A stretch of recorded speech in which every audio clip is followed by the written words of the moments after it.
इसको दर्द सुनाए अपना, खुशियाँ किससे बांटे।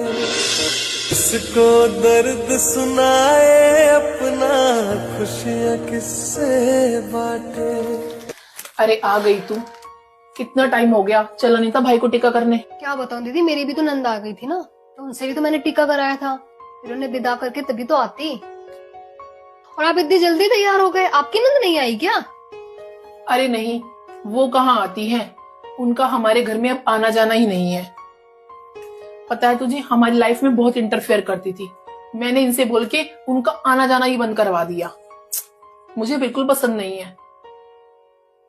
अब तू ये बातें मत कर, हम बहुत खुश हैं अपनी जिंदगी में, और तेरे जीजा जी भी खुश हैं, चिंता मत कर। दीदी वो तो मुझे लग ही रहा है कि तुम खुश हो, पर एक बार मेरे साथ चल के तो देखो जिया जी कितने खुश हैं। आओ एक बार।